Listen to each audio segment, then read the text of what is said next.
Velocity, ये सारी चीज़ें आपकी हो गई थी बेटा। क्या था यहाँ पर?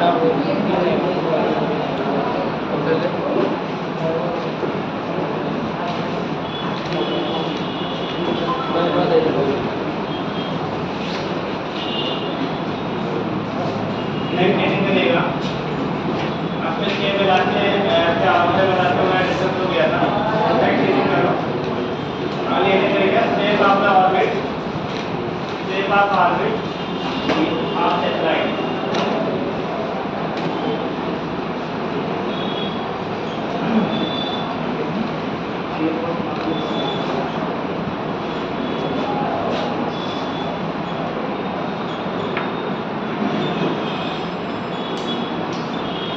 Shape of orbit of satellite.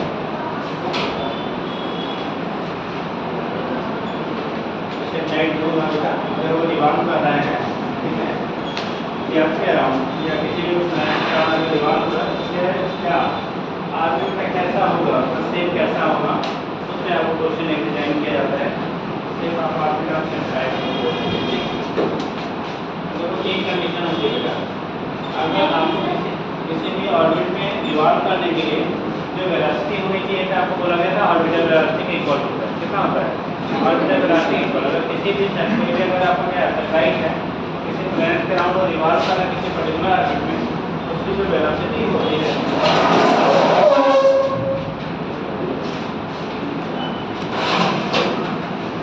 उसकी जो क्या हो गया वेलोसिटी होती है, वो ऑर्बिटल वेलोसिटी क्या होना चाहिए? आपका इक्वल होना चाहिए।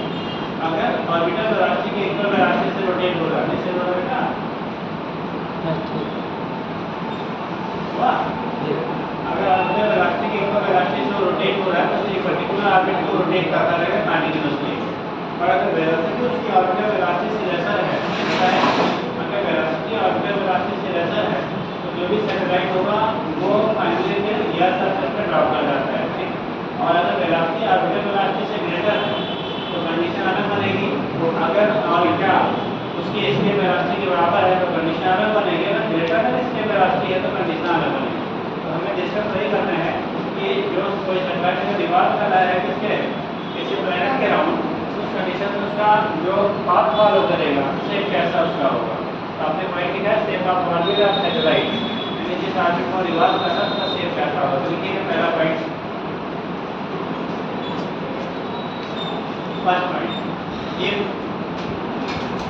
v लेस देन po, पहला पॉइंट होगा बेटा if v less than po, यानी कि जो वेलोसिटी सैटेलाइट को दिया गया है वो ऑर्बिटल वेलोसिटी से लेसर है।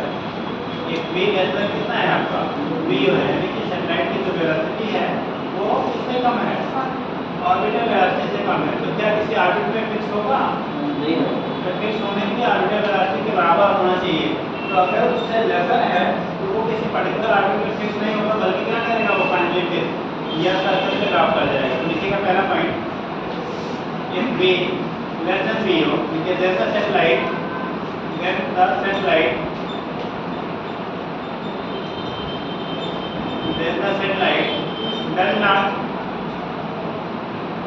the satellite does not remain in its circular orbit, in its circular orbit या circular path, circular orbit or path, rather R-A-T-H-E-R, rather it traces T-R-A-C-E-S, मतलब फॉलो करता हुआ, it traces a spiral path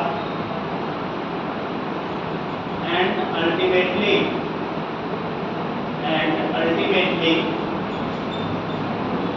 fall on earth, and ultimately fall on earth, ultimately fall on earth, and ultimately fall on earth। इसका meaning क्या हो गया बेटा कि अगर सैटेलाइट की वेलोसिटी ऑर्बिटल वेलोसिटी से लेसर है तो सैटेलाइट जो होगा स्पाइरल पाथ पे क्या करेगा, यानी कि सर्कुलर पाथ को कंटिन्यू नहीं रख पाएगा और स्पाइरल पाथ पे क्या करेगा, मूव करता हुआ फाइनली या सर्कल पे ड्रॉप कर जाता है। ये पहला कंडीशन होता है। सेकंड पॉइंट लिखिएगा, पाथ आपको याद रखना है, जैसे लेस है पाथ कैसा हो गया? फाइनली ड्रॉप ऑन क्या इससे ऑन सरफेस, यानी कि सरफेस पे क्या करेगा? फाइनली वो ड्रॉप कर जाएगा। पाथ आपका स्पाइरल होगा और सरफेस एयर सरफेस पे क्या करेगा? वो ड्रॉप कर जाएगा। ठीक, ये कंडीशन आपका हो जाएगा किसके लिए?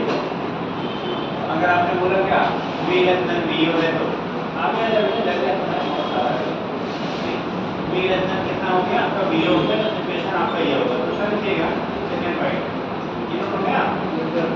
सेकंड लिखिए अंडरलाइन कर देना स्पाइरल को और यहाँ पे पारानियर। Second point if v equal to v हो, if v equal to v हो यानी कि v की वैल्यू जो है आर्बिट्ररी वेलोसिटी के बराबर हो। यानी कि सैटेलाइट की जो वेलोसिटी है वो बेटा ऑर्बिटल वेलोसिटी कितना होगा?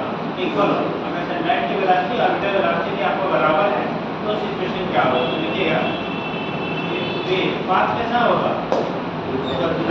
सर्कुलर हो जाएगा भाई।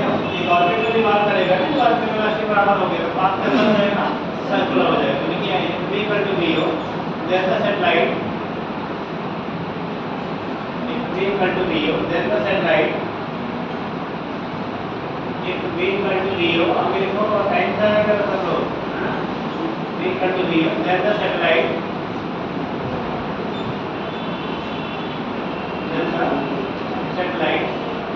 क्या करेगा उसका? वो अर्थ के ऑर्बिट में दीवार में ने सर्कुलर पाथ या सर्कुलर ऑर्बिट जो भी करो दीवार में ने सर्कुलर ऑर्बिट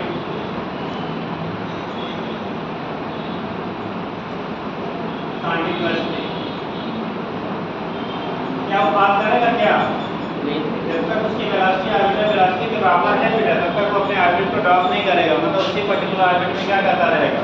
रोटेट करता रहेगा। वो ड्रॉप तब करता है, आपने देखा होगा कभी-कभी सैटेलाइट वगैरह जो होते हैं वो ड्रॉप कर जाते हैं। इसका मतलब वो ड्रॉप तभी करेगा जब उसकी वेलोसिटी ऑर्बिटल वेलोसिटी से कैसे हो जाए जैसा हो, ठीक तभी वो नीचे गिरता है। अदरवाइज उसके पर्टिकुलर ऑर्बिट में क्या करेगा? कंटिन्यूअसली रिवॉल्व करता रहेगा। ठीक है, थर्ड पॉइंट लिखिएगा if v greater than v हो। थर्ड पॉइंट होगा बेटा if v greater than v हो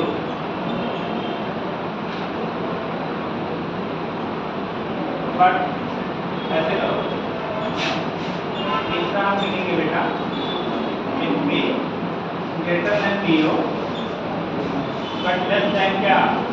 v की यानी कि सैटेलाइट की जो वेलोसिटी है ऑर्बिटल वेलोसिटी से तो ज़्यादा है बट इसकी वेलोसिटी से कैसा हो? कम। ऑर्बिटल वेलोसिटी से ज़्यादा हो बट इसकी वेलोसिटी से कैसा हो? कम हो। तो सिचुएशन क्या होगा? इस बात पे थोड़ा टाइम कर दो ज़्यादा ये चार बात को बता दो।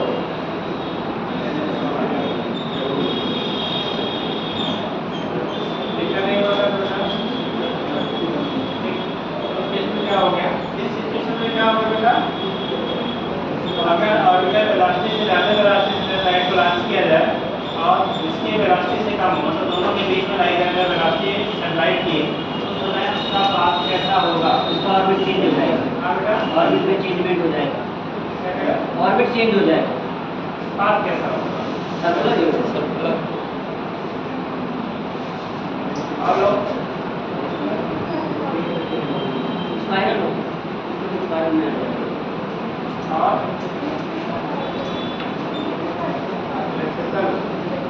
सही हो जाएंगे। गायब कहाँ दिया?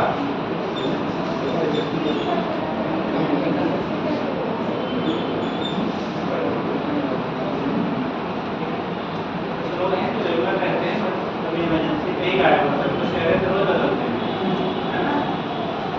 लोग रोज बदलते रहते हैं।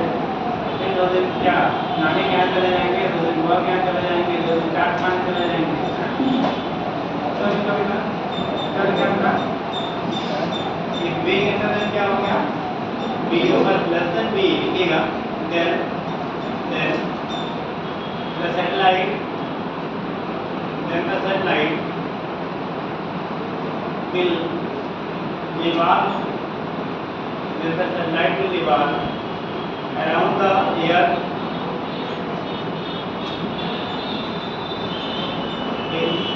अंडरलाइन कर लीजिएगा या कलर पेन होगा लिखे इलेक्ट्रिकल इलेक्ट्रिकल ऑर्बिट रहा, सर्कुलर नहीं रहेगा, electrical orbit ELLIPTICAL electrical satellite level के इलेक्ट्रिकल ऑर्बिट, उसकी ऑर्बिट कैसे हो जाएगी आपकी इलेक्ट्रिकल हो जाएगी, नाम सर्कुलर नहीं रहेगा। ठीक, तो अंडरलाइन कर दिया इलेक्ट्रिकल ऑर्बिट। अगला लिखिएगा एक V इक्वल टू BE, कैसे एक V equal to BE, B अगर B की वैल्यू बेटा BE के बराबर हो जाए, V इक्वल टू B यानी कि जो सैटेलाइट है उसकी वेलोसिटी इसके वेलोसिटी के बराबर हो जाए, सैटेलाइट की वेलोसिटी क्या हो जाएगा, इसके वेलोसिटी के बराबर हो जाए, तो उस कंडीशन में क्या सिचुएशन बनेगा, अगर सैटेलाइट की वेलोसिटी उसके वेलोसिटी के बराबर हो तो उस केस में जो सैटेलाइट होगा वो क्या करेगा, तो ग्रेविटेशनल पुल को क्या कर जाएगा, क्रॉस कर जाएगा, और जब क्रॉस करेगा उसका पाथ जो होगा बेटा वो क्या पैराबोलिक पाथ कैसा होगा, पैराबोलिक होता है। ठीक, ये आगे आप करके देख लीजिएगा। If V equal to V, then satellite will move along the parabolic path, line कर लीजिएगा। जब भी क्वेश्चन बनेगा या तो नेचर ऑफ पाथ पूछेगा या उसकी सिचुएशन क्या होगी वो पूछेगा, तो ये कुछ बनता ही नहीं यहाँ पे। ठीक, parabolic path and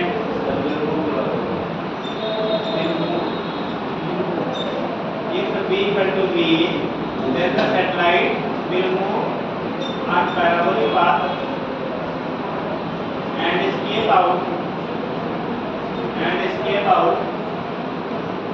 after gravitational field of Earth, after gravitational field of Earth.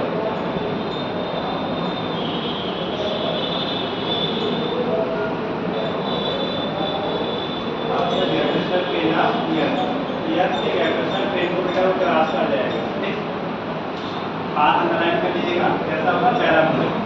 Last condition मतलब क्या है, वेलोसिटी इसकी वेलोसिटी से भी ज़्यादा दे दिया तब क्या होगा जी, अगर जो वेलोसिटी है तो आपने इसके वेलोसिटी से भी क्या v की वैल्यू आपकी हो जाएगा v ग्रेटर देन BE, अगर वेलोसिटी जो सैटेलाइट की आपकी है वो इसके वेलोसिटी से भी ज़्यादा दे दी जाए। ठीक, तो कंडीशन क्या होगा, स्केप करेगा या नहीं, वही अगर स्केप करने के लिए जितनी रिक्वायरमेंट है उससे भी ज़्यादा देंगे तो स्केप तो करेगा। पाथ क्या पैराबोलिक ही होगा या सर्कुलर हो जाएगा या हाइपरबोला हो जाएगा या कुछ और बनेगा, हाइपरबोलिक हो जाता है।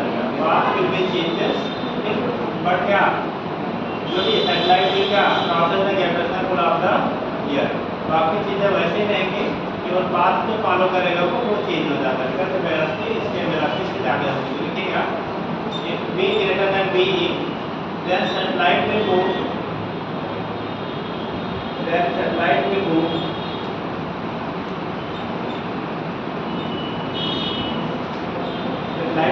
along the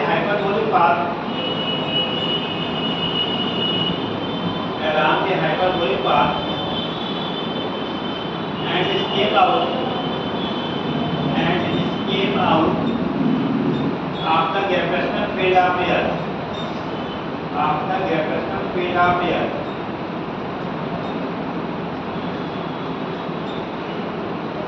after gravitational field of Earth, यानी कि वो क्या करेगा, हाइपरबोलिक पाथ को फॉलो करते हुए escape कर जाएगा अर्थ के ग्रेविटेशनल पुल को। ठीक है, अर्थ के ग्रेविटेशनल पुल को क्या करेगा, वो क्रॉस कर जाएगा, बट पाथ जो होगा पैराबोलिक की वजह आपके पास कैसा हो जाएगा, हाइपरबोलिक। पाथ पैराबोलिक की जगह पे आपका हाइपरबोलिक हो जाएगा और वो ग्रेविटेशनल पुल को क्या करेगा, क्रॉस कर जाएगा। तो चेंजेस जल्दी की आती है path.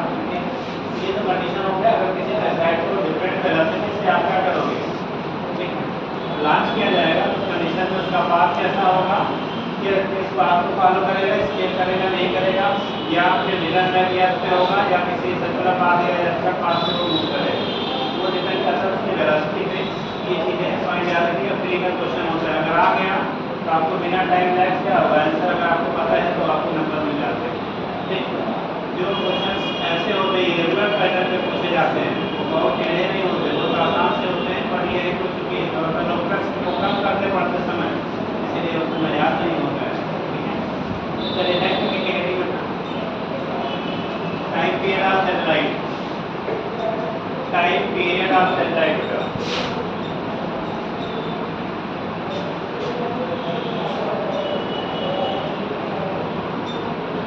Time period of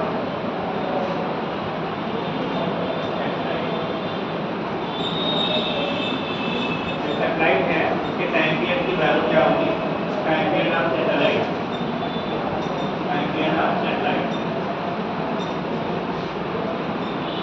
time period क्या होगा, आप तीन को खड़े टाइम पीरियड सैटेलाइट को एक चक्कर पूरा करने के लिए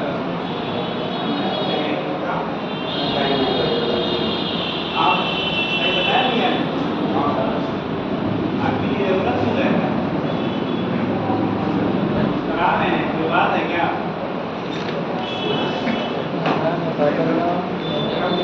रीजन है कि ऐसे ही ऐसे मत हुआ करिए सर, मेरे को बहुत समय लगता है कलेक्शन होने में, और ना जो लोग तैयारी कर चुके हैं 1-2 साल में जरूर चाहिए, अगर कोई रीजन हो जेन्युइन तो समझ में आता है, और अगर ऐसे ही है तो फिर गलत बात है। ठीक, अगर ऐसे ही है तो फिर बहुत गलत बात है, और कोई जेन्युइन रीजन हो तो फिर क्यों है नहीं खाला का घर न बनाइए। ठीक, क्या समझे, आगे खाला घर को पूछने जाना पड़ता है। ठीक है, ये जरूरत आके कोई जेन्युइन रीजन हो कि हाँ भाई बहुत इमरजेंसी आ गया था, या आता हो सब कुछ तो भी आने की जरूरत नहीं है, मतलब आता हो तो हमारी जरूरत नहीं है।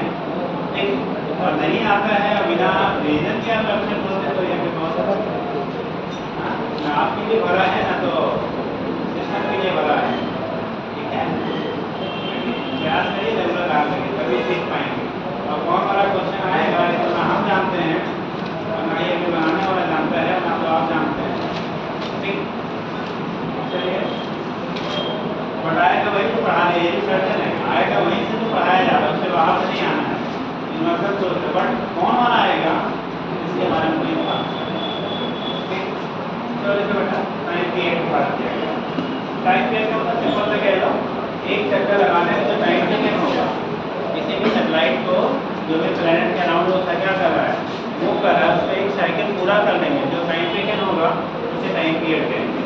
क्योंकि जनरल है, बाकी तो हम कंडीशन मानते हैं इलेक्ट्रिकल है, ऐसा हाइपरबोला पैराबोला, लेकिन जब हम लोग किसी सैटेलाइट की बात करेंगे रोटेशन की, तो वहाँ पे जो पाथ लिया जाता है सर्कुलर लिया जाता है, ऐसा नहीं है, जो पाथ लिया जाता है वो ऑलवेज आपका सर्कुलर लिया जाता है। ऐसा बात होगा, सर्कुलर पाथ की बात करेंगे।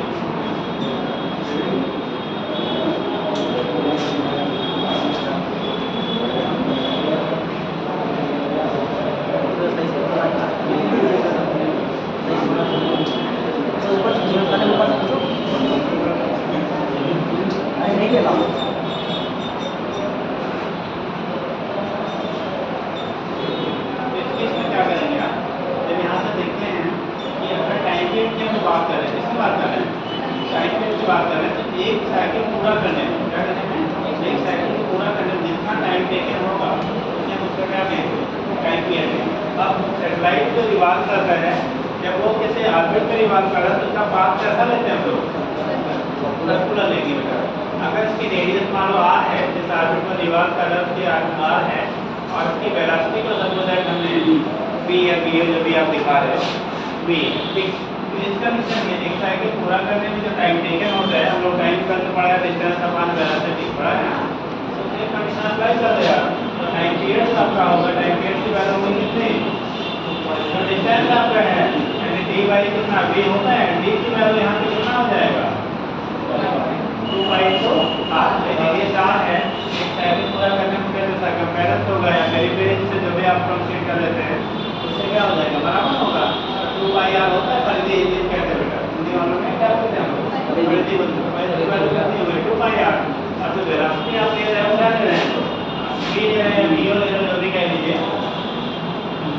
v की वैल्यू हम लोगों ने लिखा था √GME अपान r। √GM का क्या r के बराबर होगा, तो यहाँ से रखोगे 2/r अपान रूट कितना GM। अगर किसी आदर्श वेरिएबल की बात करते हैं तो m ले लेंगे, f के रिस्पेक्ट में जो भी स्टडी हम लोग करते हैं तो GM ही आप ले सकते हो। ठीक, ये हो गया GM है, GM जो भी ले लिया आपने अपान r। यहाँ पे कैपिटल R नहीं ले रहे हैं क्योंकि वो अगर ये मानो यस से राउंड है तो किसी आर्बिट में बेटा रोटेट कर रहा है। अब इसका रेडियस आर ही है लेकिन इसके सर्कुलर पाथ जिस पे रोटेट हो रहा है उसकी रेडियस उन्होंने स्मॉल आर लिया है। स्मॉल आर की जगह पे आप आर प्लस ऐसे ले सकते हो, अगर वो वेरी क्लोज होगा तो वहाँ पे आप आर ले लेंगे। ठीक, अब ये इसको ऊपर अगर आप शिफ्ट करते हो तो उस कंडीशन में क्या आएगा 2 ये फैक्टर हम ऊपर ले जा रहे हैं तो रूट में आ जाएगा ना, और बाहर आ रहा है तो पूरे को रूट में करेंगे तो आर की अपान GM के बराबर हो जाएगा। तो ये आर है रूट में ले जाओगे इसका आर स्क्वायर हो जाएगा और एक आर नीचे से जा रहा है तो रूट में कितना हो जाएगा आर की अपान GM की क्या हो जाएगा आपका इक्वल हो जाएगा। तो यहाँ पे हम लोग रिप्रेजेंट कर लेते हैं, ये वैल्यू आपकी होगी टाइम पीरियड उसकी बेस पर एक्सपेरिमेंट करेंगे और GME की वैल्यू हमारा GR स्क्वायर के बराबर होता है। अगर GME अगर माप में से हमने याद ले लिया कि आर ले लिया तो माप हमने कितना ले लिया बेटा, अगर एमी से निकाल रहे हैं तो अपने एमी की टर्म नहीं पढ़ो उसके टर्म में आप उसी टर्म में पूछा भी जाता है पूरा। तो इसके जगह पे आप लिख सकते हैं 2 r की अपान कितना GME का जो GR स्क्वायर पिछले बार आपका आंसर निकालते समय थे GR स्क्वायर हो गया। अब यहाँ से अगर r की वैल्यू r प्लस से लिख दिया जाए तो स्मॉल r इक्वल टू कितना हो बेटा r प्लस s। इसको आप मॉडिफाई कर सकते हैं इस क्वेश्चन को, इक्वल टू हो जाएगा 2 r प्लस s का होल क्यूब अपान कितना GR स्क्वायर हो गया बेटा, GR स्क्वायर के बराबर हो गया। अब इसका कंडीशन था अगर जो क्या सैटेलाइट है वो वेरी क्लोज टू या ऑर्बिट में या सर्कल के वेरी क्लोज ऑर्बिट में रोटेट हो रहा हो तो ऑर्बिट के रिस्पेक्ट में इसको हम लोग इग्नोर कर लेते हैं। एक रिलेशन आपका ये बन गया, फिर कहते हैं आपको एक ये कंस्टेंट रहता है आर ई, अगर एस की वैल्यू आर ई के रिस्पेक्ट में वेरी स्मॉल हो यानी कि जो हाइट है सैटेलाइट का सर्कल से आपके वो आपको रेडियस के रिस्पेक्ट में बहुत कम है, ये जो एस आपने लिया है इसकी वैल्यू अगर वेरी स्मॉल हो आर ई के रिस्पेक्ट में तो यहाँ से एस को क्या करेंगे आप इग्नोर करोगे तो ऊपर बचेगा आर ई क्यूब और नीचे है आर ई स्क्वायर, तो बचेगा क्या 2 अंडर रूट आर ई का मान कितना जी के बराबर हो जाएगा।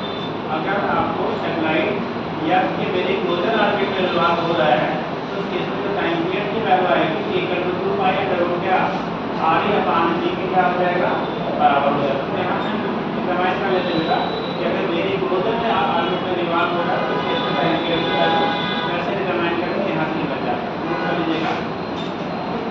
ये क्वेश्चन आ लीजिए कि कैसे भी और इसमें लिखेंगे बस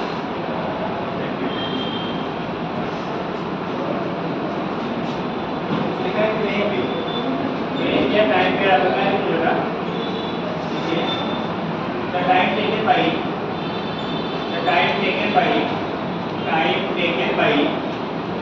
satellite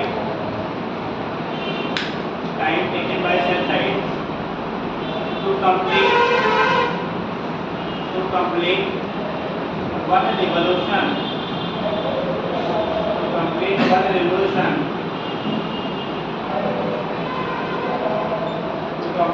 revolution around the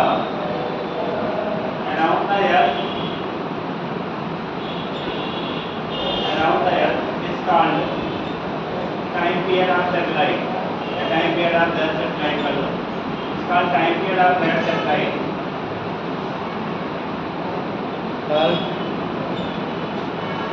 It's called time period of that satellite. उसी को हम लोग सैटेलाइट को क्या बोलेंगे टाइम पीरियड बोलेंगे। अब अगर निकालना है तो डी यहाँ पे क्या है बेटा circumference of the orbit upon orbiter क्या वेलोसिटी, इसी को आप कह सकते हो ठीक है। अगर एंगल में लिखेंगे इसको लिख सकते हो बेटा सर्कमफेरेंस ऑफ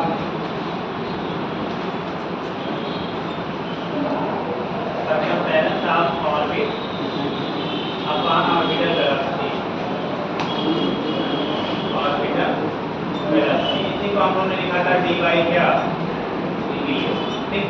अब सर्कमफेरेंस रेडियस आपकी r है, तो सर्कमफेरेंस हो गया 2 पाई r, 2 पाई r अपान क्या हो गया b हो गया।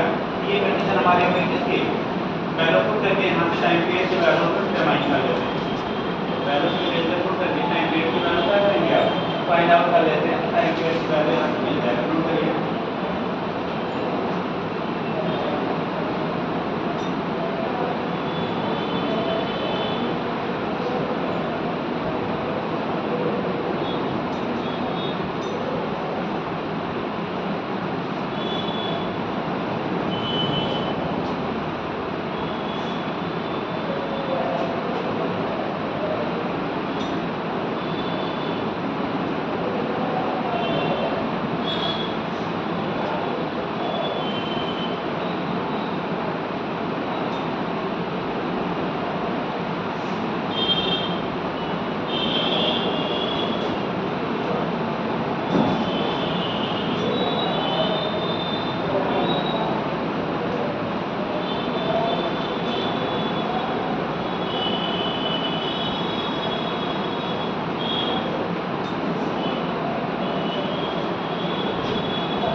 अगर हम लोग आर और जी की वैल्यू का सब्स्टिट्यूट कर देते हैं, जी की वैल्यू 9.8 ले लो, आर की वैल्यू कितना, आर की वैल्यू आपका 5400 किलोमीटर या 6.4 × 10⁻6 metre.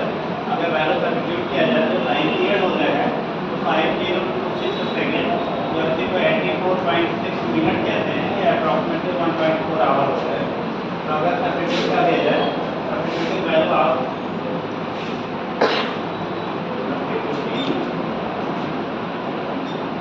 Value of R E and G in question का थर्ड ई की वैल्यू जो आता है बेटा करोगे ये ठीक है।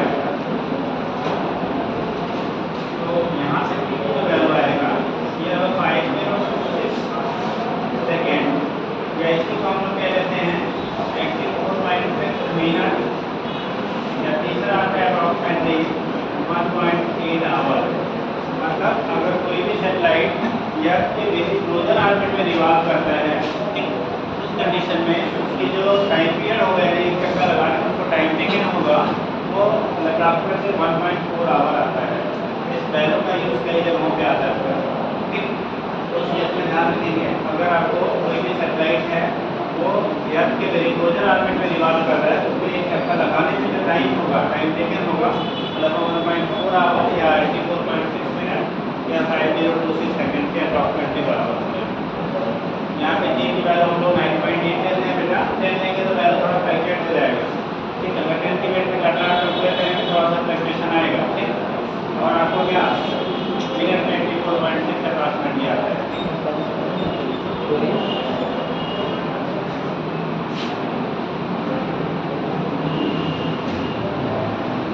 साइन हो गया सबका बेटा, साइन हो गया, काम किया इसके पास है, हो गया रखा, और मेरे पास कर दे यार।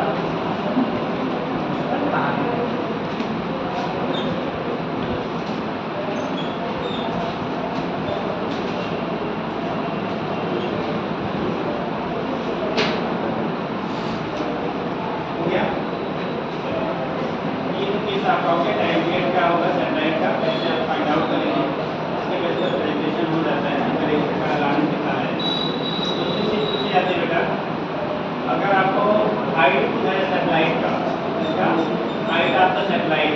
ठीक, शायद अभी क्वेश्चन आपको पूछा गया था कि आपने पढ़ा हुआ क्या, कितने लोगों को मालूम है जियो स्टेशनरी सैटेलाइट, आगे आएगा बताया जाएगा क्या जियो स्टेशनरी सैटेलाइट के बारे में इंफॉर्मेशन है। जियो स्टेशनरी सैटेलाइट, जियो स्टेशनरी सैटेलाइट, किसी को आइडिया नहीं सुना है? कितने लोग सुने हैं? याद बताओ, याद है नहीं याद है छोड़ दो। सुना है कितने लोगों ने? जिसने क्या बोलते हैं बेटा, वो क्या बोलते हैं, वो कर रही है क्या बोलेंगे, सैटेलाइट से बोलते हैं हाँ? हिंदी में कौन कौन लोग पढ़े हो?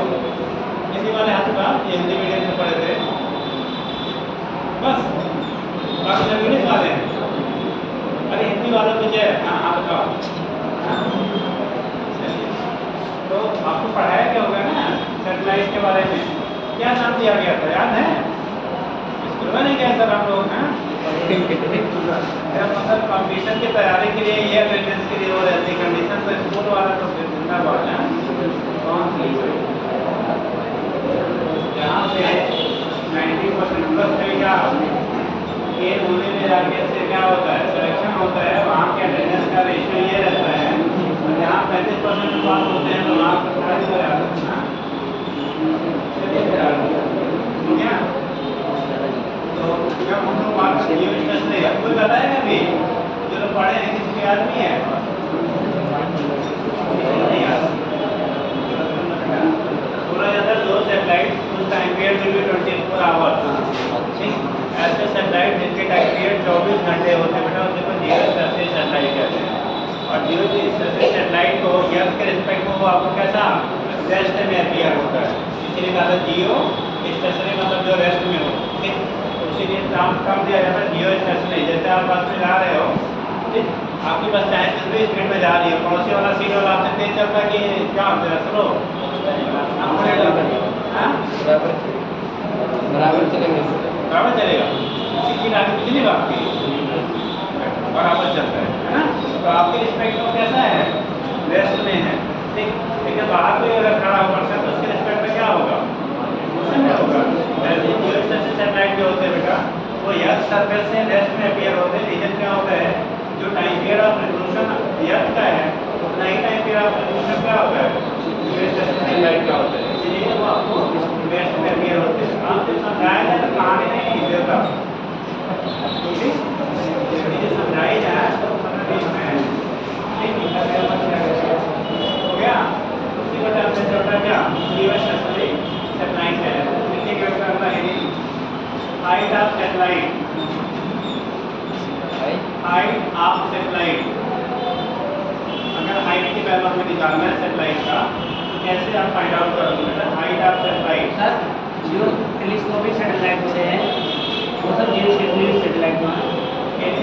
हम कई सैटेलाइट का ऑब्जर्व करते हैं ना, टेलीस्कोपिक सैटेलाइट जियो स्टेशनरी सैटेलाइट, हाँ टेलीस्कोप से हम उसको ऑब्जर्व करते हैं, लेकिन बाकी को क्या ऑब्जर्व कर सकते हैं? जेम्स वेब सैटेलाइट है, ये जेम्स वेब स्पेस टेलीस्कोप है, वो भी सैटेलाइट की तरह एक मतलब ऑर्बिट में फिक्स है, लेकिन उसका जो रेडिएशन टाइम वो 24 घंटा है। जो भी 24 घंटे में ये कंप्लीट कर रहा है उसका जियो स्टेशनरी कह रहा है।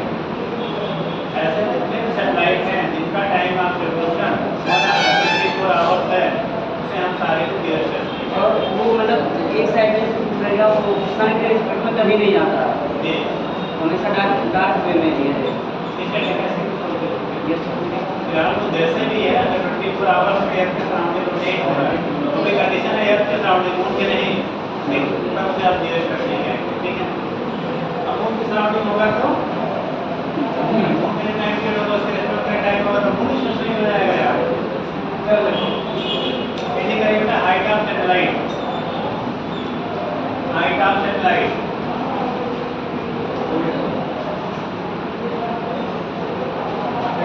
मामला का था टाइम पीरियड का T=2 pi under RE cube upon TME कर लीजिए या TRE स्क्वायर में आपने किया था। ठीक, ये हमने टाइम पीरियड का क्या फार्मूला पढ़ा था, इसी फार्मूले को आप यूज कर लीजिए, हाइट की वैल्यू कन्वर्ट करके देखो हम लोगों ने यहाँ पे स्टार में लिया था।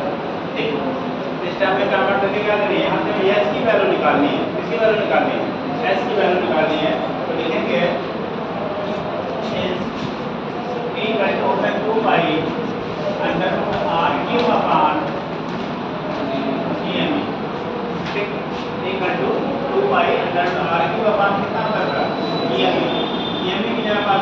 का ले लेते हो और स्मॉल आर की जगह पे आर प्लस का ले लीजिए यस, क्योंकि हमें उसी की हाइट निकालनी है अपनी बात। ठीक, जब हाइट निकालनी है बेटा इस केस में आप क्या रखोगे 2 pi under root r plus h का whole cube upon r square. ठीक, पूरे साइड का अगर हम लोग यहाँ से बेटा क्या कर लिया जाए स्क्वायर कर, दोनों साइड का अगर हम लोग पूरे क्वेश्चन को क्या कर लिया जाए, ठीक है, रीअरेंज करके थोड़ा सा और उसके बाद स्क्वायर कर, क्योंकि हमें एच वाला फैक्टर एक साइड को चाहिए। ठीक, हम कर क्या रहे हैं बेटा, तो क्रॉस मल्टीप्लाई कर लो बाकी को और उसके बाद क्या करिए इसको स्क्वायर कर लीजिए। तो यहाँ पे आएगा 3 इंटू ये पूरा रूप में है, ऊपर से नीचे क्या है आपका रूप में है 3 इंटू आर स्क्वायर के पावर इधर जाएगा, चाहे रूट लगाओ चाहे पावर क्या 1/2 करिए, पावर 1/2 अपान 1/2 पाई इधर हो जाएगा बेटा इक्वल टू यहाँ पे हो जाएगा आर प्लस एस के पावर, जब रूट हटाते तो पावर 1/2 आता है और यहाँ पे पावर 3 है तो 3 into 1/2 कितना हो जाएगा 3/2 हो जाएगा। अब यहाँ से क्या कर रहे हो, अगर इसको इस क्वांटिटी को हम दोनों साइड से स्क्वायर कर लिया, क्या करें दोनों साइड का दूसरा क्या करिए स्क्वायर कर लीजिए, स्क्वायर करेंगे तो रूट वाला फैक्टर हमारा क्या बनेगा रिमूव हो जाएगा, तो रूट वाला फैक्टर रिमूव करेंगे तो देखो ये हो जाएगा बेटा T square into T R square upon 4 pi square equal to R plus ये टी है बेटा आर प्लस एस का आर प्लस एस का क्या होल क्यूब। अब हम लोग क्या करते हैं इसको अलग अलग करते हैं, दोनों को आर प्लस एस का होल क्यूब है या तो इस साइड में ले जाके पूरे को हम क्या करें इस साइड का क्यूब हटाइए तो यहाँ क्यूब रूट हो जाएगा, भाई इधर का क्यूब हटाओगे आप इधर वाला क्यूब रूट होगा और क्यूब रूट के लिए पावर हम लोग कितना लिखेंगे 1/2 की 3/2 की 1/3 क्यूब रूट के लिए बेटा पावर आप 1/3 लिखते हैं 1/3, इसकी जगह पे लिख सकते हैं देखो T square into R square upon 4 pi square, ठीक, की पावर 1/3 इक्वल टू हो गया आर प्लस कितना चाहिए क्या हमें एच चाहिए, तो ये से चाहिए एच इक्वल टू ये फैक्टर था तो उसे माइनस कर लो, थोड़ा सा अरेंज कर लेते हैं इसको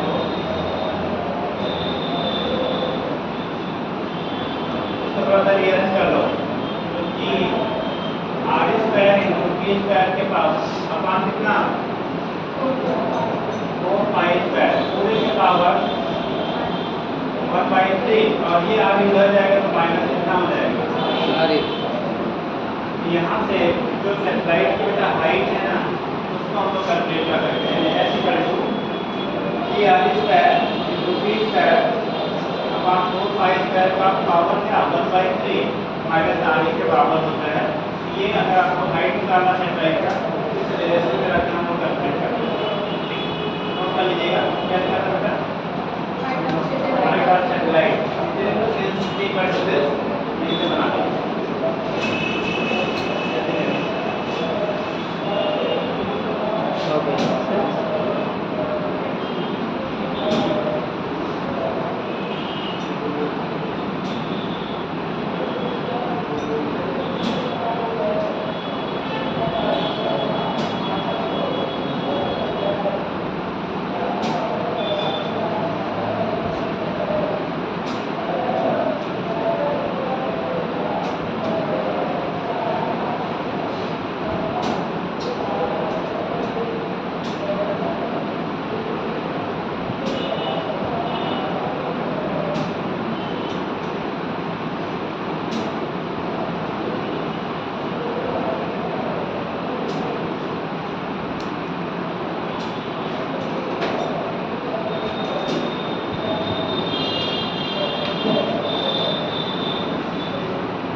गिवन है तो स्केच में यह सब करते जो हाइट आती होगी सनलाइट की इस वजह से सब निकाले तो जब भी हाइट पता जाएगा तो आपको टाइम पीरियड क्या होगा गिवन है ठीक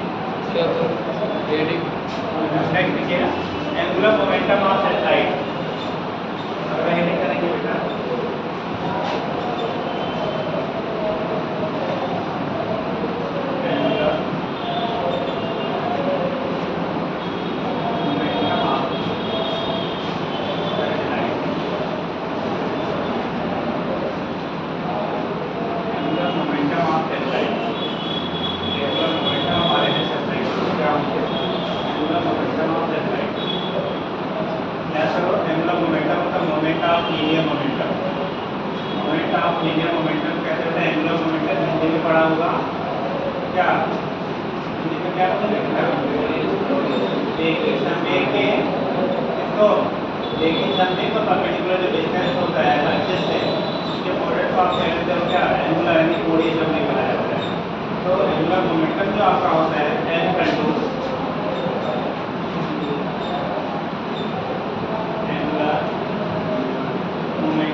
जो आप एक बार समझ लेंगे ना, उसमें क्वेश्चन टेढ़ा मेढ़ा घुमा के पूछेगा तो आपका बन जाएगा। और अगर आप रटे नहीं तो सीधा सीधा रटा वाला आ गया तो ठीक है, अदरवाइज तो बनता नहीं है। तो आज का जो आपका कंपटीशन का पैटर्न है ना, चाहे IT हो चाहे NEET हो, दोनों ही रटे हुए बहुत कम आने लगे। तो स्टेट इंजीनियरिंग और स्टेट मेडिकल होता था तो उसमें 50 से 60% रटे रटाया मतलब रिपीटेड क्वेश्चन हुआ करते थे। आज के लिए रिपीटेड क्वेश्चन बहुत कम हो गए, अगर रहेंगे भी तो सिर्फ थोड़ा बहुत टेढ़ा मेढ़ा कर देंगे। इसलिए अगर आपके पास कॉन्सेप्ट नहीं है, उसका रीजन और काज नहीं मालूम है, तो क्वेश्चन सिलेक्शन भर के नहीं होते हैं। सीधी सी एक बात, कुछ हो जाएंगे बात अलग है, पर सिलेक्शन दिला के भर के नहीं होंगे। इसलिए जो चीज़ें समझाई जाए उसको बड़े ध्यान से सुन लिया करें। ठीक, हो सकता है कुछ लोग अच्छा पढ़े होंगे तो अच्छे समझ रहे होंगे, कुछ लोग कम पढ़े होंगे या नहीं पढ़े होंगे तो कम समझ रहे होंगे। ठीक, लेकिन समझने की जरूरत, अगर आप समझना चाहेंगे तो डेवलप रहेंगे। और अगर आप इरेगुलर रहेंगे तो आपके क्या ऐसे ही बैठे रहेंगे तो फिर उसका फ़ायदा नहीं होगा। अगर घर से आते हो ठीक, तो इतनी मेहरबानी करके घर वाले अगर आपको भेजते हैं तो आप उनको फ़ायदा उठाइए। ठीक है, कैसा लगता है फीस नहीं दिया जाता, इसमें कोई टेंशन नहीं है। ऐसा हो तो गवर्नमेंट से आग्रह किया जाए, जो लोग देना चाहते हैं वो लोग जमा करवाते हैं ना बेटा। अगर ऐसा लगता है कि वो प्रधान है कि दिक्कत नहीं है तो एक फंड बनाया जाए, उसी से इसका डेवलपमेंट किया जाएगा।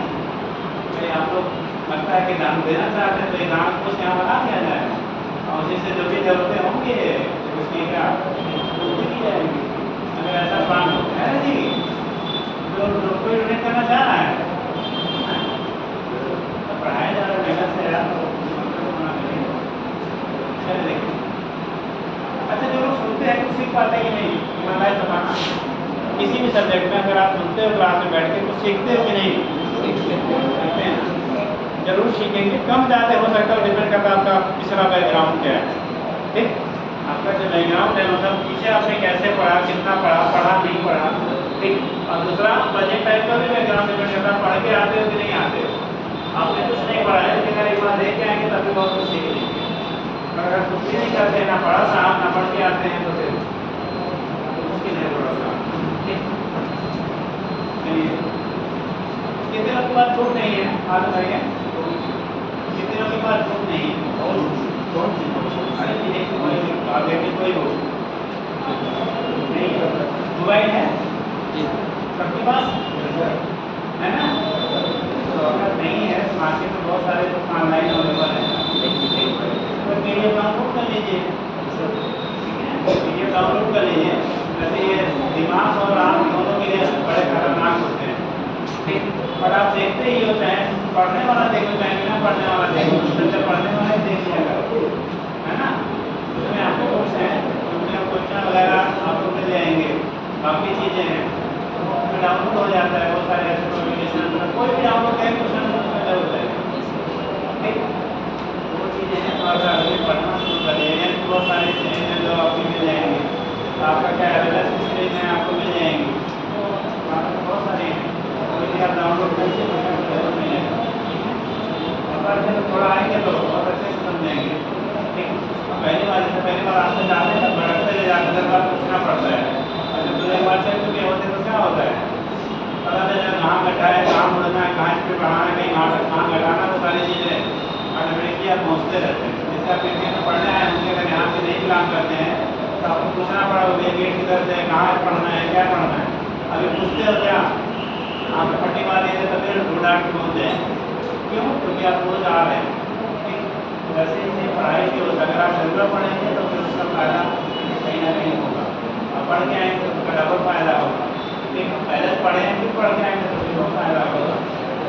सब आप ही के लिए है, जो आप क्या करते हैं उसमें वो आपकी जिम्मेदारी है ना? चलिए, ये हो गया बेटा एंगुलर मोमेंटम। तो नीचे लिखिएगा, लिखा कि नहीं?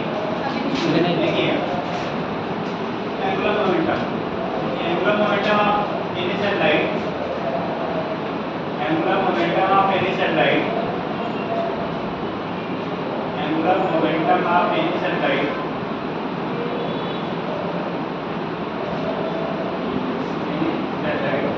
is the product of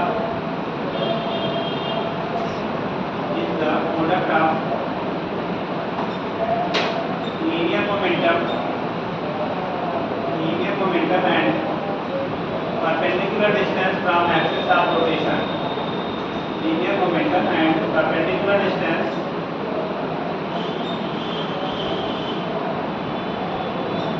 from axis of rotation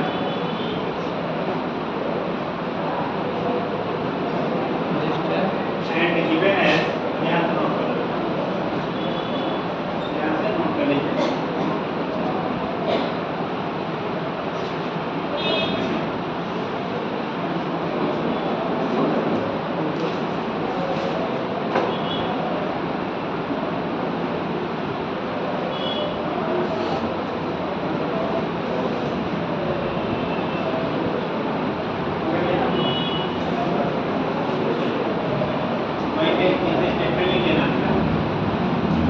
आपका जो हमने फोर्स पढ़ा था, फोर्स की वैल्यू की दोनों बॉडी के मासेस पे डिपेंड करता था, ठीक। लेकिन जब हमने फील्ड पढ़ा, इंटरनल एक्सीलरेशन पढ़ा, इंटेंसिटी पढ़ा, तो ये सारी चीज़ें केवल एक बॉडी के मास पे डिपेंड करती थी, दोनों पे डिपेंड नहीं करती, ठीक। तो यहाँ पे जो एंगुलर मोमेंटम है उसकी वैल्यू हमारा मास ऑफ क्या, रिवॉल्विंग बॉडी यानी orbiting body and central body जिसके रिफ्लेक्ट को घूम रहा है, दोनों की मास पे क्या करता है, डिपेंड करता है। तो चीज़ें पॉइंट करें बेटा, बोले जीरो हो गया। एंगुलर मोमेंटम ऑफ, जल्दी करिए, angular momentum of satellite, angular momentum of satellite depends on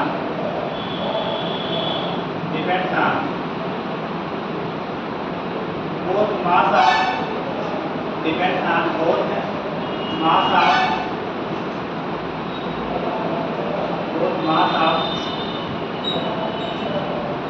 के कौन सी बॉडी बेटा, मास ऑफ सैटेलाइट जो घूम रहा है, मास ऑफ सैटेलाइट उसी को ऑर्बिटिंग बॉडी कह देते हैं, ठीक। सैटेलाइट लेवल में ऑर्बिटिंग बॉडी मतलब जो भी चक्कर लगा रहा है बेटा, orbiting ORBITING orbiting body and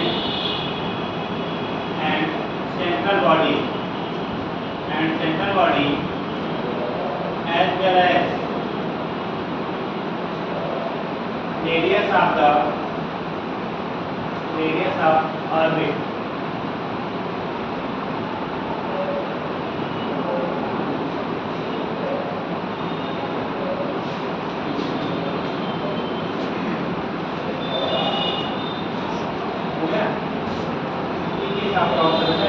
दिखा देते हैं कि जो वैल्यू आपकी होगी वो किस चीज़ पे डिपेंड करेगा, लेकिन एंगुलर मोमेंटम पर से बेसिस कंजर्वेशन आपका हो जाता है।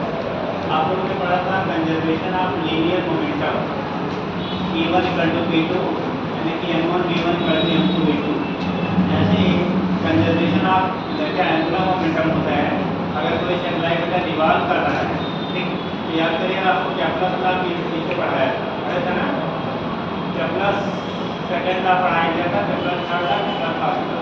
तो इस केस में आपने बोला था कि जो क्या ऑर्बिटल जो वेलोसिटी आपकी होती है, एरियल वेलोसिटी किसी सैटेलाइट की कांस्टेंट होती है, याद आ रहा है। किसी भी सैटेलाइट की जो क्या एरियल वेलोसिटी है, लास्ट एरिया आपने पढ़ा था, एरियल वेलोसिटी की वैल्यू कांस्टेंट होता है। लेकिन बेटा जो एरियल वेलोसिटी कांस्टेंट होने का मतलब इक्वल टाइम इंटरवल में इक्वल एरिया सर्च कर रहा था।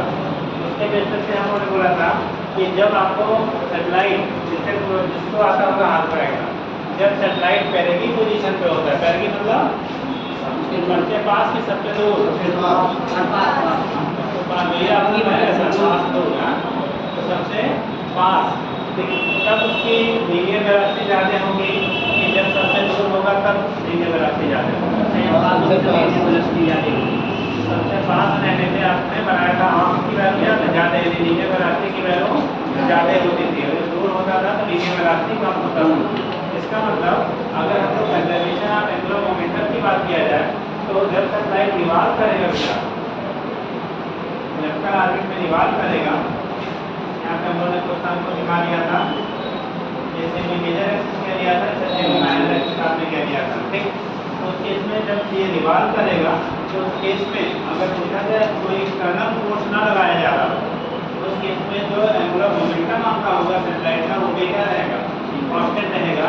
यानी कि जब डिस्टेंस ज़्यादा होगी, M1 एम तो वही रहेगा M v1 into r1 equal to M v2 into r2 M cut जाएगा तो v1 r1 equal to v2 into क्या हो जाएगा r2। अब जब दूर r की वैल्यू ज़्यादा है तो वेलोसिटी कम, r की वैल्यू कम तो वेलोसिटी ज़्यादा हो जाएगा। यानी कि अगर इस पॉइंट पे हम लोग लाइट की बात करते हैं बेटा,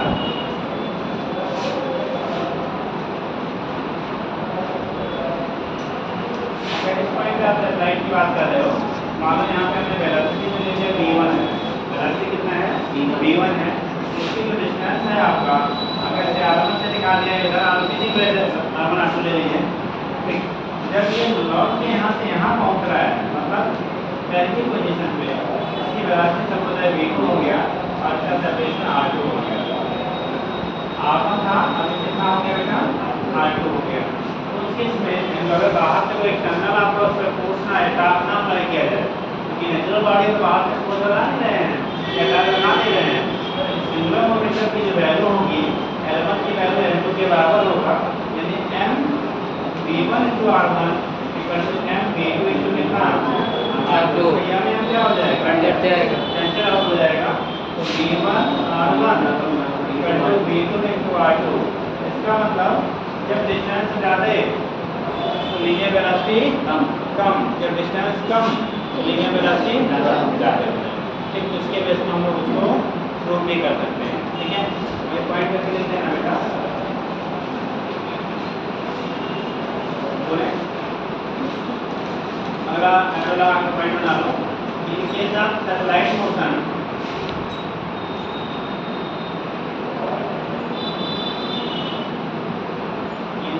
satellite motion force is central, force is central, force is central, so torque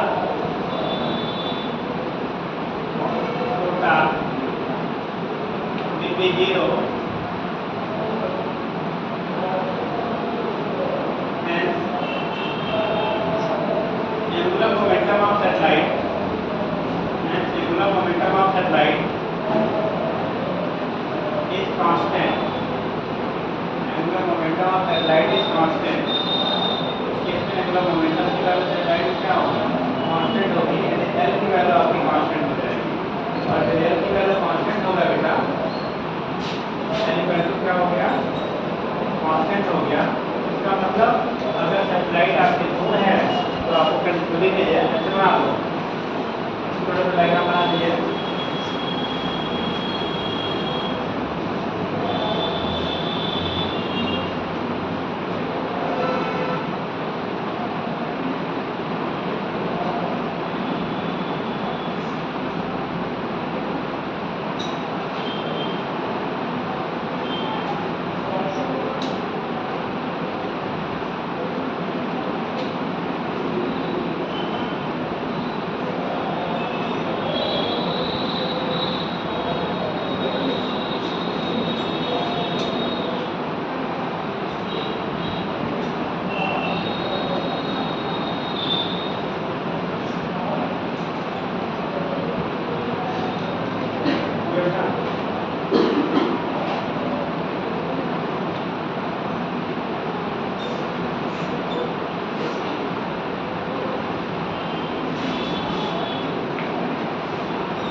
और एंगुलर वेलोसिटी क्या था बेटा, एंगुलर वेलोसिटी की वैल्यू कितनी होगी,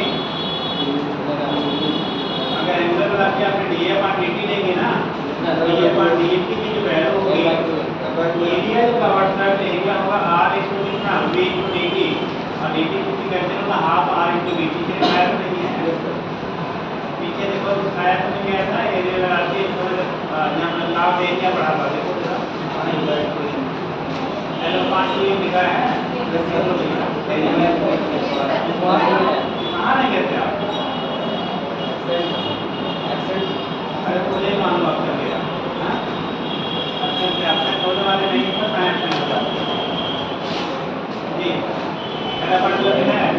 एक बार लिख लीजिए बेटा। ठीक, ये किस आपका होता है कि अपना स्टाफ हो कि इसके बेस पे हम लोग क्या करते हैं, फाइंड आउट कर लेते हैं। ठीक, तो हम D1 क्या, D1 R की वैल्यू B2 R2 क्या हो जाएगा, बराबर हो जाएगा। इसके बेस पे आप यहाँ से तुलना कर लेते हैं, उसी के बेस पे हम लोग एरिया वेलोसिटी भी निकाल देते हैं। अगर ये नहीं करेगा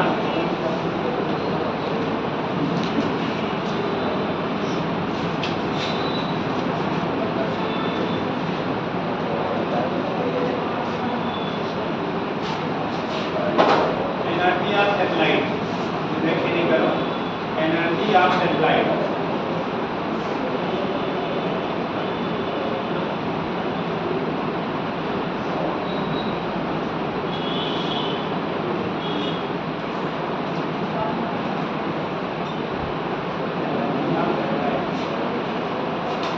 की एनर्जी हमको क्या होगी, एनर्जी ऑफ सैटेलाइट, सैटेलाइट की एनर्जी कितनी होगी हम बताया।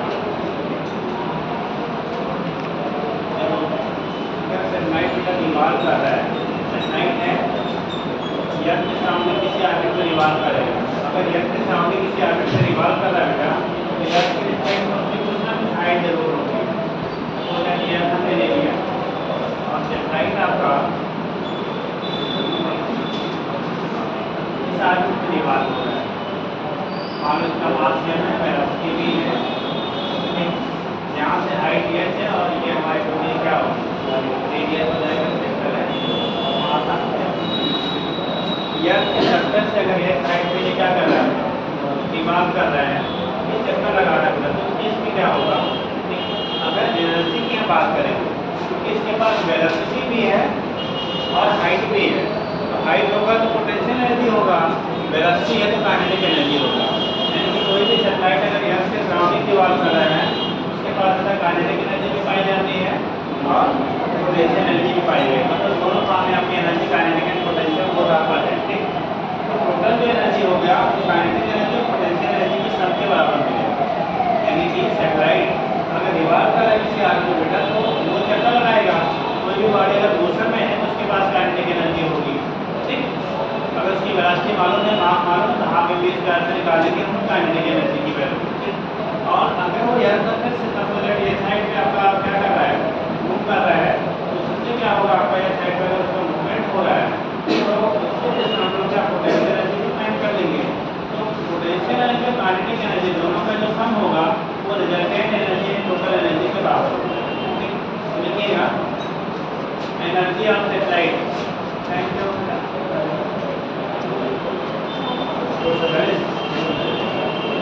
एनर्जी ऑफ सैटेलाइट लिखिएगा, when satellite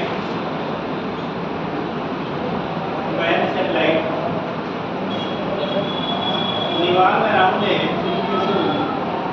energy of satellite में से पहले लिखो, when satellite revolve around a planet, when satellite revolve around a planet, around a planet in its orbit, in its orbit, in its orbit, अपने कक्षा में in its orbit, लेकिन it passes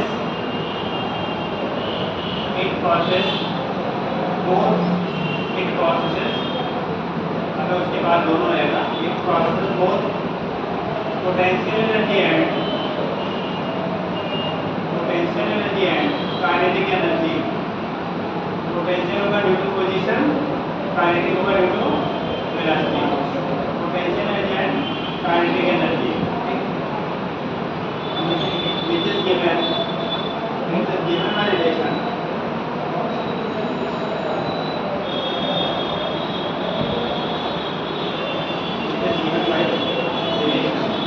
देखिए पहला लिखेंगे potential energy,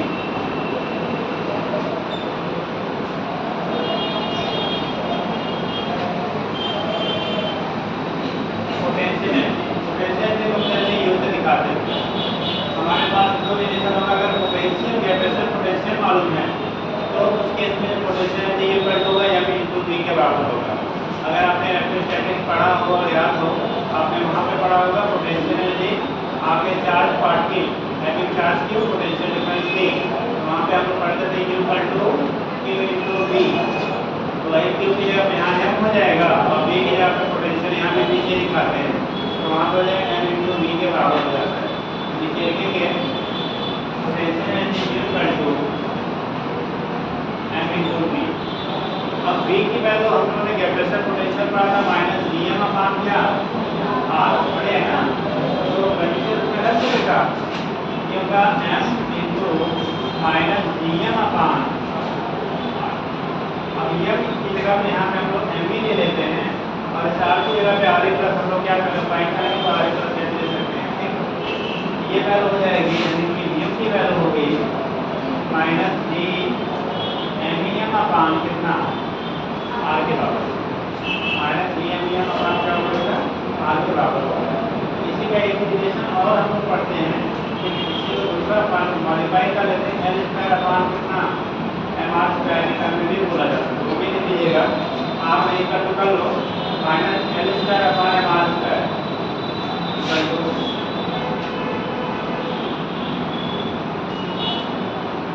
minus L square upon MR square, यह हो जाएगा बेटा एंगुलर मोमेंटम, मान हो गया उस रेडियस ऑर्बिट की इसमें चक्कर लगा रहा है या उसका मान हो गया सैटेलाइट का, ठीक।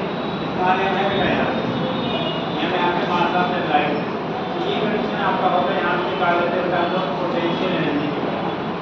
और जब काइनेटिक लिखेंगे वो क्या है, ये होते हैं एंगुलर मोमेंटम निकाल,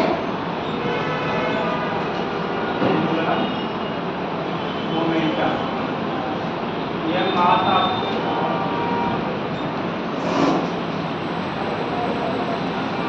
सैटेलाइट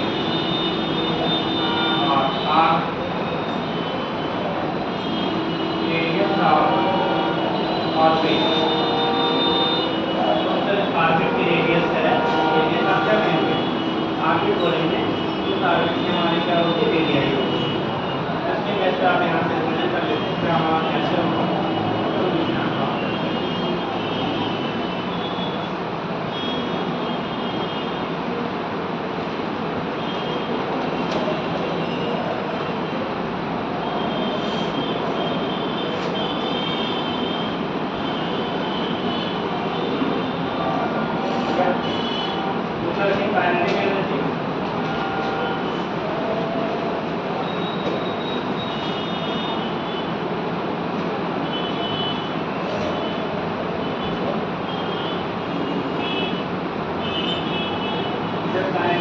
बात करेंगे बेटा।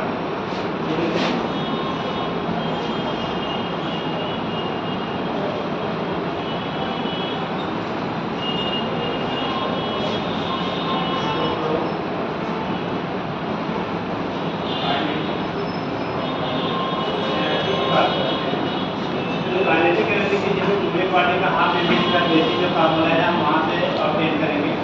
तो काइनेटिक एनर्जी में लगेगा कि की वैल्यू हाफ एमवी स्क्वायर, इस वेलोसिटी से ये रोटेट हो रहा है और v की वैल्यू हम लोगों ने पढ़ा है क्या, जो dfi कितना होता है r का होल स्क्वायर हो जाएगा, तो वैल्यू हो जाएगा बेटा half m into m, m की जगह पर m ही है तो यहाँ m की जगह अपान कितना r के बराबर। ये साइन देखो आपका और यही बराबर होगा, ये साइन हमारा नेगेटिव में था कि ये हाफ dm/r अगर इसका आधा है तो प्लस में आपका है, और यहाँ पे लिखेंगे एंगुलर मोमेंटम के टर्म में तो वैल्यू आएगा n square upon 2mr square, n square upon कितना 2mr स्क्वायर, ये काइनेटिक एनर्जी होगा। अब अगर हमें टोटल एनर्जी निकालना है बेटा, जैसे आपके पास दो रॉकेट है, एक में 500 रुपये रखा, दूसरे में 200 रुपये रखा, तो 10 रुपये हो गया जी, तो बढ़िया जगह पे ना बना तो लोग चाहे क्वेश्चन लगा दे तो नहीं जुड़ पाता है, पैसे की वैल्यू जाते हैं ना, तो इसका मतलब है कि सब कितना पैसा कमाएंगे जब आप डॉक्टर बन जाए, उसके लिए कुछ कुर्बानी दीजिए ना। अगर अपने लाइफ में एक डॉक्टर ईमानदारी से भी कमाए तो पता नहीं कितने करोड़ों रुपया कमा लेता है, ठीक, ईमानदारी से, मतलब विदाउट बेईमानी। और कितने बेचने वाला डॉक्टर है तो फिर आप ठीक, और डॉक्टरों से उम्मीद की जाती है आपको ऐसा नहीं करेंगे कि पहले निकाल के बेच देंगे,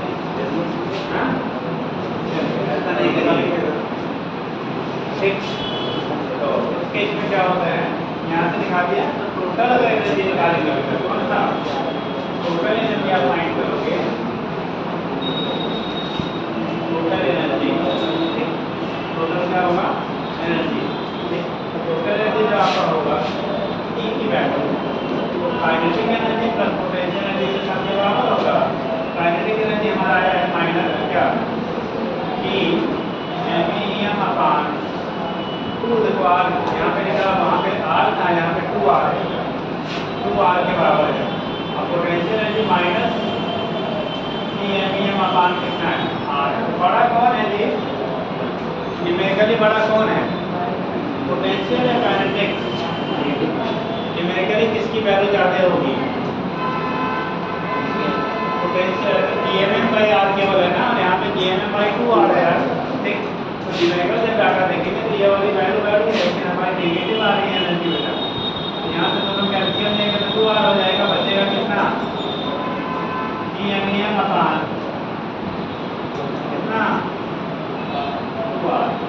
ये टोटल एनर्जी आपका हो गया किसी सैटेलाइट का जो आर रेडियस के सर्कुलर ऑर्बिट में क्या कर रहा है, निकाल कर रहा है, ठीक। और अगर इसी को हम लोग एंगुलर मोमेंटम के टर्म में लेंगे तो क्या लिख सकते हैं, अगर इसे एंगुलर मोमेंटम के टर्म में आप लोगे तो क्या लिख सकते हो, माइनस, देखो यहाँ पे लिखा हुआ है एल स्क्वायर अपान कितना एमआर स्क्वायर, तो आधा होगा नेगेटिव हो जाएगा, एल स्क्वायर अपान 2mr। अगर एंगुलर मोमेंटम के टर्म में लेंगे तो यहाँ से वैल्यू को कैलकुलेट करेंगे।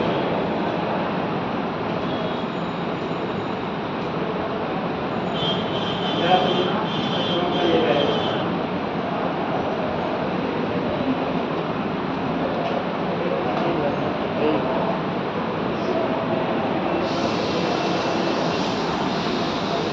क्वेश्चन बना लेना, 5 सेकेंड और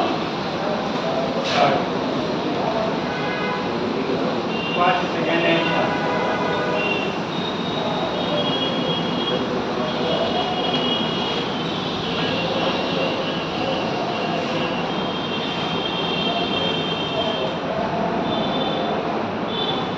हो गया। अब अगर इन इक्वेशन के बेस पे आप रिलेशन निकालो, इस पर सेकेंड सारे क्वेश्चन के बेस पे रिलेशन निकाला जाए, तो काइनेटिक एनर्जी की जो वैल्यू है वो negative sign of half potential energy के बराबर है, ठीक, या negative sign of total energy के बराबर है। यहाँ L square upon 2mr square है, या हाफ GMM/R है, यहाँ पे हाफ GMM/R है और ये L square upon 2mr square है। साइन यहाँ नेगेटिव है तो हमारे रिलेशन तो बनते हैं। अगर हम लोग कहते by question first second and third by question या कंपेयरिंग क्वेश्चन कर लो,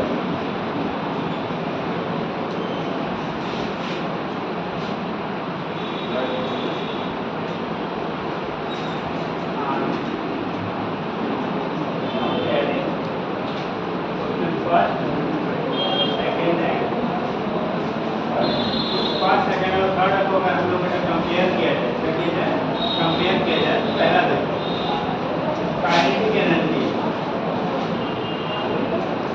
kinetic energy first equal to, तो काइनेटिक एनर्जी की वैल्यू टोटल एनर्जी के नेगेटिव साइन के बराबर है, equal to minus total energy. Kinetic energy की value minus sign of total energy क्या हो जाएगा बराबर, kinetic energy is equal to minus sign of total energy. दूसरा, अगर पोटेंशियल एनर्जी और टोटल एनर्जी में रिलेशन निकाला जाए तो पोटेंशियल एनर्जी और टोटल एनर्जी में रिलेशन निकालो तो टोटल एनर्जी का 2 गुना आपका पोटेंशियल एनर्जी है, वहाँ बाई 2 है, यहाँ बाई में कुछ नहीं है, ठीक, तो 2 टाइम्स आपका होता है। अब पोटेंशियल एनर्जी और क्या काइनेटिक एनर्जी निकालो तो नेगेटिव आपका है।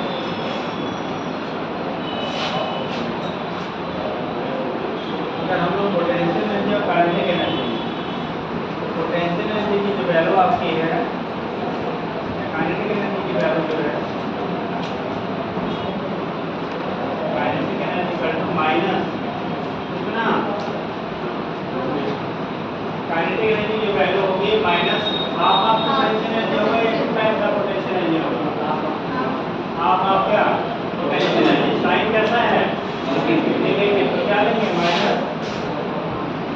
Half half potential energy minus half half potential energy. अब तीसरा बना लो, दूसरा बनाना। तीसरा कंडीशन बनाएंगे, देखो काइनेटिक एनर्जी टोटल में करा लिया, kinetic energy potential potential energy total energy का रिलेशन निकालेंगे, तो पोटेंशियल एनर्जी इक्वल टू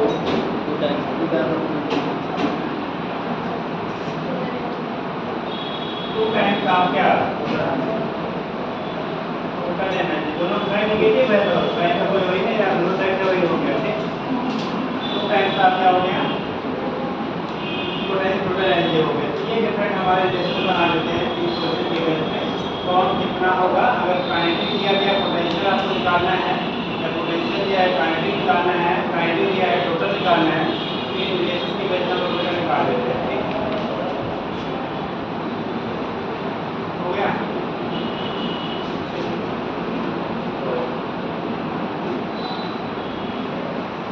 पहले कितना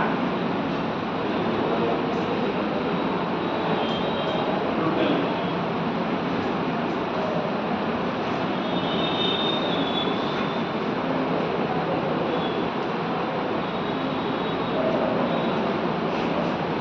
मेन जो पॉइंट आपके हैं क्या है, हमसे इस सेक्टर को हम हो गए, ठीक। तो सेक्टर दीजिए, फिर आगे नेक्स्ट यूनिट का शुरू कर, अगला नेक्स्ट यूनिट बेटा कब शुरू किया जाएगा, ठीक। अब इसके बाद आपका आ जाता है क्या इलास्टिसिटी वगैरह है, ठीक। तो सारे फिनांशियल वर्क में होगा वो आपका पर क्या है का हर यूनिट इम्पोर्टेंट होता है, जो आपके पेपर में रहेगा वो सबसे इम्पोर्टेंट होता है, ठीक। ये है कि ऐसी यूनिट जहाँ से हर साल 2 क्वेश्चन 3 क्वेश्चन पूछे जाते हैं, कभी 2 कभी 3 कभी 1 2 पहले पूछे जाए, इधर जो भी आ रहा है 2 क्वेश्चन कम से कम आना है जा रहा है। 2 क्वेश्चन का मतलब 8 नंबर, 8 नंबर का नंबर मतलब टॉप रैंक से लेकर कहाँ पहुँच जाएंगे, चलिए।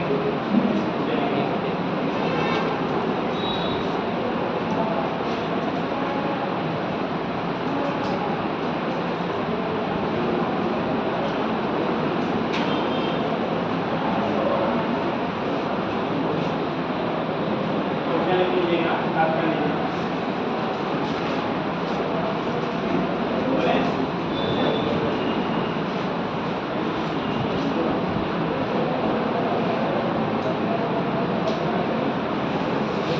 जनरल स्टूडेंट का पॉइंट है ये the weight of an object in the weight of an object in coal mine,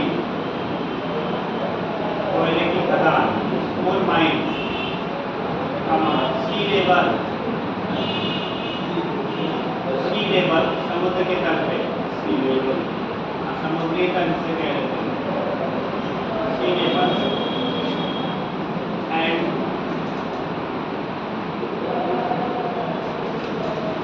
top of mountain and top of the mountain, पहाड़ी की चोटी पे top of mountain are W1 W2 and W3 respectively, W1 W2 and W3 respectively, then the order of their weights, उनके भारों का क्या अनुपात होगा, क्या ऑर्डर होगा, then the order of their weights,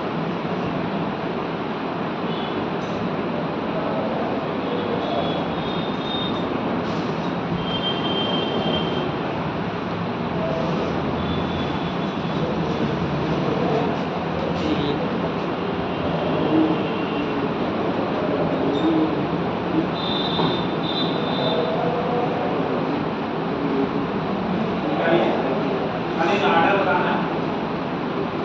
coal mine है, यह सरफेस है, और कहाँ पे है, टॉप ऑफ द माउंटेन, कोई पहाड़ी है, माउंटेन है, उसके चोटी पे, तो इसमें कहाँ पे वैल्यू जो होगी वो W की ज़्यादा होगी, कहाँ पे कम होगी, या सब जगह बराबर होगी, या क्या?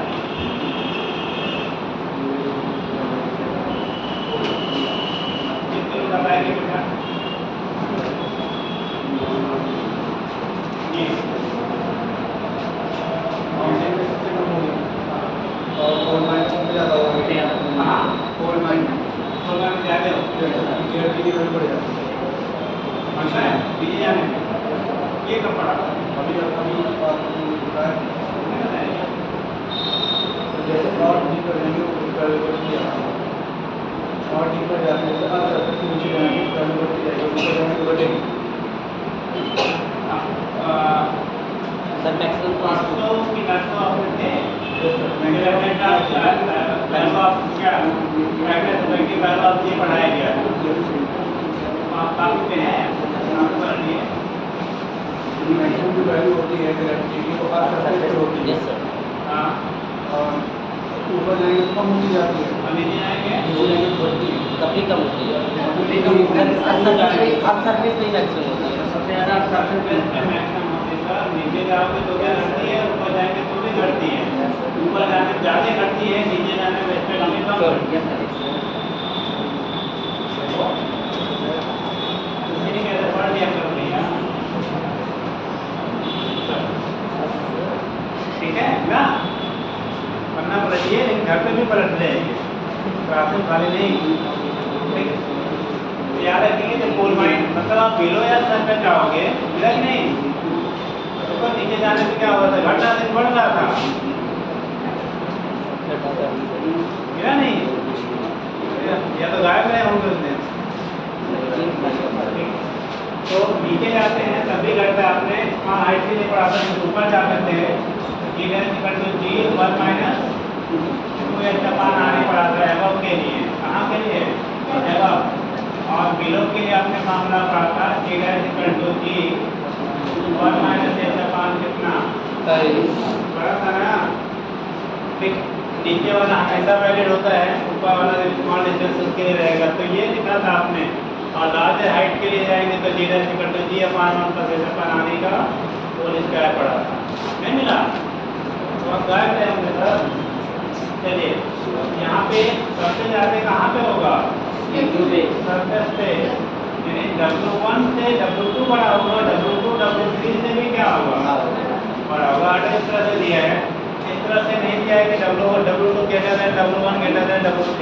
कारण क्या है? क्योंकि आपको हाइट और डेप्थ नहीं दिया गया।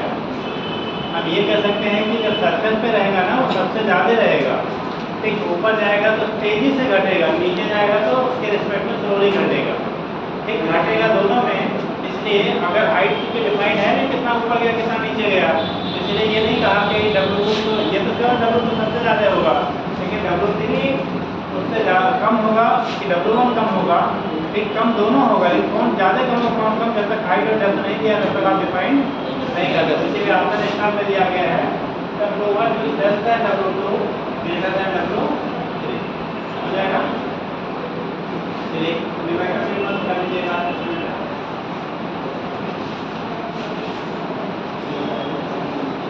बोला है एक the density of air,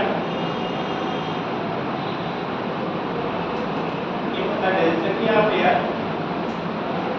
is doubled, if the density of air is doubled,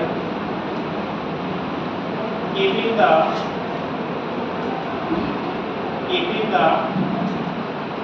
radius constant, density is doubled keeping the radius constant, then acceleration due to gravity,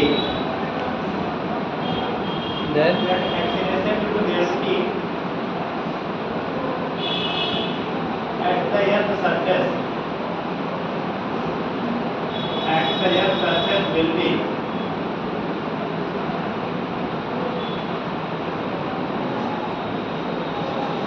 यह सरफेस पे जी की जो वैल्यू है बेटा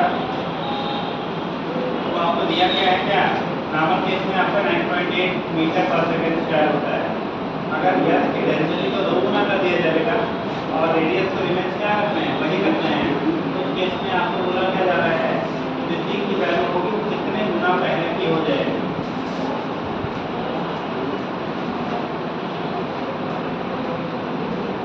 आ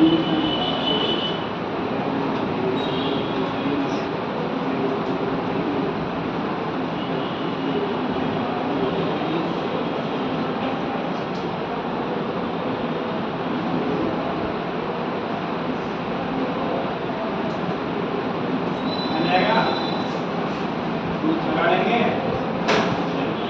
अरे जी कर तो जी एम पार क्या होता है आदि होता है। अब मास की वैल्यू अगर डेंसिटी का टर्म करें तो 4 by 3 pi R cube into 2 ठीक होगा। रेडियस वही आ गया लेकिन रो की वैल्यू 2 गुना हुआ और मास भी 2 गुना हो गया।